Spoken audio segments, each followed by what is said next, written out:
आज हम आपको लेकर आए हैं एक ऐसी जगह जो अपने आप में 700 साल पुराना इतिहास, झील, किले और आज के मॉडर्न जमाने के डिस्क और पब सब एक साथ समाये बैठी है।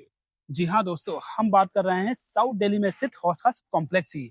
ये जगह इतिहास की कहानियों के साथ साथ आज के मॉडर्न जमाने का एक अलग ही समागम दर्शाती है।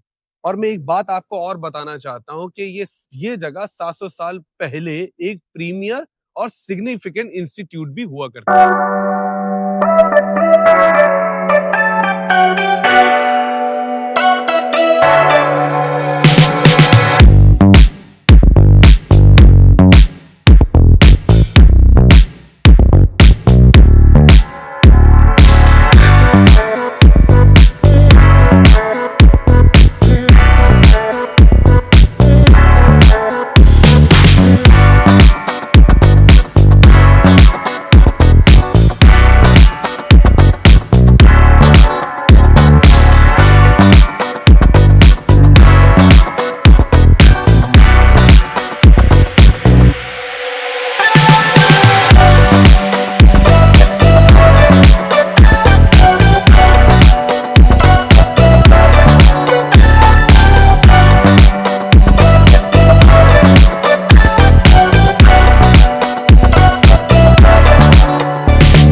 हाय, मैं हूँ एंडी, पेशे से एक फिजियो। हाय, मैं हूँ सैम, पेशे से एक आईटी प्रोफेशनल। वैसे तो हमें पिछले जन्म के लंगोटिया यार, लेकिन कुछ तकनीकी खराबियों के कारण मिले हैं इस जन्म में। इस तेज रफ्तार जिंदगी से लाइफ से कुछ मजेदार पलों को चुराते हुए ले चलते हैं आपको एक अनोखे सफर पे, एंडी और सैम के अनोखे अंदाज में। क्योंकि जिंदगी सीरियस है। लेकिन हम नहीं। Welcome to our YouTube channel Andy and Sam the fun travellers. Travellers.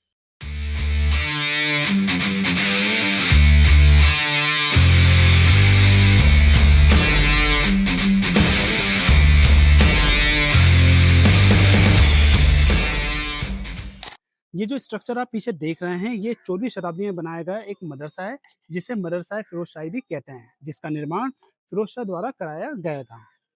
ये मदरसा उस दौर में दुनिया के सबसे बड़े और प्रीमियम इस्लामिक शिक्षा केंद्रों में से एक था, जहां दिल्ली और पूर्वी देशों के लोग अपनी इस्लामिक शिक्षा प्राप्त करने आया करते थे। बल्कि आप यूं कहिए कि ये उस जमाने में भी किसी हाईटेक यूनिवर्सिटी से कम नहीं था।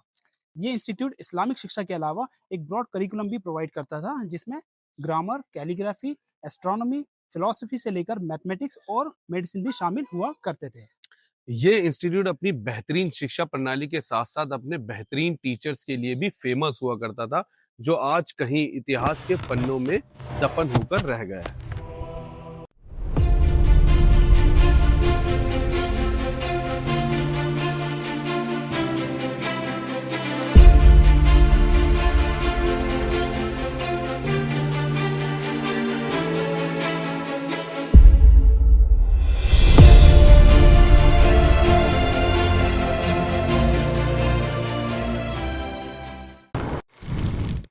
ये जो सीढ़ियाँ आप देख रहे हैं, ये उस जमाने में स्टूडेंट्स लोगों के लिए बनाई गई थी, ताकि पढ़ाई के बाद वो यहाँ से नीचे जाकर झील के किनारे आराम कर सकें। तो भाई, इसका मतलब ये सीढ़ियां इसलिए बनाई गई थी कि ताकि स्टूडेंट्स पढ़ाई के बाद आराम कर सके और झील के किनारे चाय और पकौड़ों का आनंद ले सके।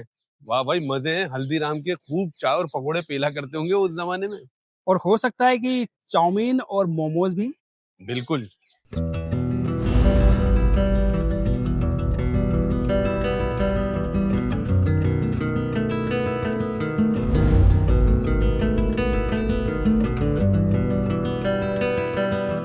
मदरसा 2 मंजिला इमारत, जिसके ग्राउंड फ्लोर पर क्लासेस हुआ करती तरह इसके निचले फ्लोर पर स्टूडेंट और स्कॉलर्स के रहने की व्यवस्था हुआ करती थी।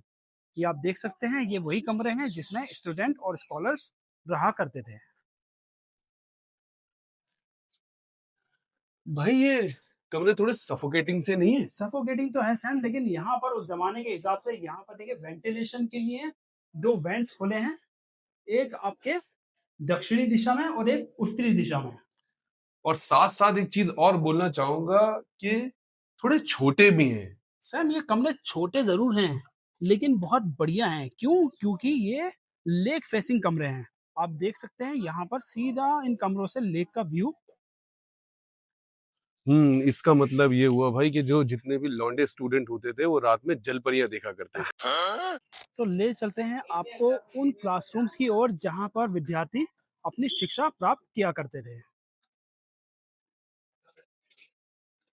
ये क्लासरूम तो वाकई काफी बढ़िया, क्या नज़ारा है। हम्म सैम, इस क्लासरूम के बारे में कुछ प्रकाश डालना चाहोगे? एंडी, अगर आप मेरे इतिहास की माने तो ये कक्षा पंचम बी हुआ करती थी, जहां पर अलाउद्दीन खिलजी के भाई खुजाउद्दीन खिलजी लगातार 5 साल फेल हुए थे, क्योंकि वो इस नज़ारे को मिस नहीं करना चाहते थे, और अंत में स्कूल के प्रधानाचार्य ने उन्हें रस्टिकेट करके स्कूल से बाहर निकाल दिया।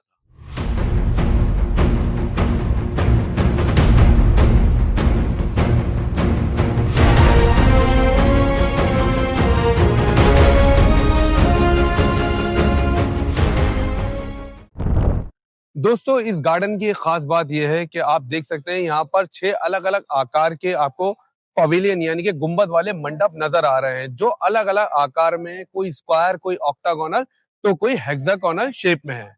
इतिहासकारों का मानना है कि दरअसल ये मंडप यहाँ पर पढ़ाने वाले विद्वानों और मदरसे से जुड़े कुछ खास लोगों की कब्रें हैं। एंडी, इस बात से मुझे एक बात और याद आई कि ये जो आप हमारे पीछे देख रहे हैं ऑक्टागोनल शेप में, ये गुंबद एक्चुअली फिरोज शाह तुगलक की कब्र है। 90 साल की उम्र में उन्हें यहाँ पे लाके दफनाया गया था।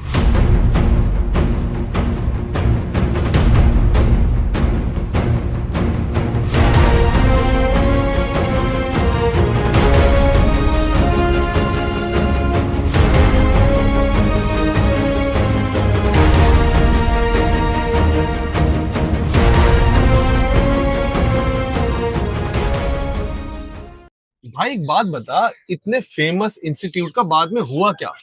भाई सन 1398 में जब तैमूर ने दिल्ली पर आक्रमण किया, तो उस टाइम दिल्ली को जान माल की काफी क्षति पहुंची। उसके बाद धीरे धीरे ये जगह खंडर में बदलती चली गई और ये कंडीशन सैकड़ों साल तक बनी रही। हालांकि लोधी और मुगल साम्राज्य के दौरान यहाँ पर बीच में थोड़ा बहुत रेस्टोरेशन वर्क कराया गया, लेकिन फिर भी ये जगह अपने उरूज पर कभी ना पहुंच सकी। लेकिन मेरा एक सवाल है कि ये जगह उस खंडर वीरान से आज के ट्रेंडी हॉटस्पॉट कैसे बनी? एंडी, मैं इसका इतिहास आपको बता दूं। एक्चुअली 1980 में इस जगह का दोबारा रीडेवलपमेंट किया गया और यहाँ जो वाटर टैंक था उसकी क्लीनिंग की गई, और पास में ही एक डियर पार्क यानी कि हिरन गार्डन बनाया गया, और यहाँ पर आर्ट गैलरीज और बहुत ही आधुनिक फैंसी बुटीक्स, और साथ ही साथ में यहाँ पर पब्स और बार ने अपने कदम जमाना शुरू किए, जिससे अगर आज आप देखेंगे तो ये जितना भी यूथ है उसका एक आइकॉनिक और बहुत ही अट्रैक्शन का स्पॉट बना हुआ है। और साथ ही बच्चों के लिए डियर पार्क एक काफी अच्छा हॉटस्पॉट है। यहाँ पर बच्चे आकर हिरन, मोर वगैरह एक्सप्लोर कर सकते हैं। और साथ ही सैम, यहाँ पर डियर पार्क से थोड़ी ही दूरी पर यहाँ पर है जगन्नाथ मंदिर, जहाँ पर त्योहारों पर रथ यात्रा का एक अलग ही दृश्य देखने को मिलता है।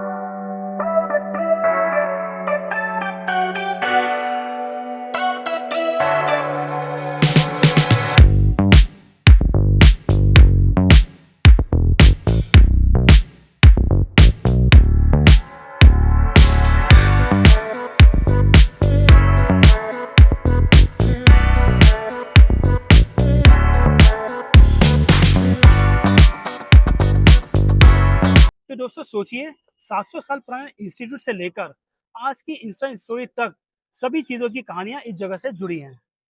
नेक्स्ट टाइम जब आप यहाँ पर आएं तो याद रखिए, ये एक महज खंडर नहीं बल्कि एक टाइम मशीन है, एक एहसास है जो आपको सैकड़ों सालों से जोड़ के रखता है। यहाँ का टाइमिंग मॉर्निंग 6 से इवनिंग 6 तक है।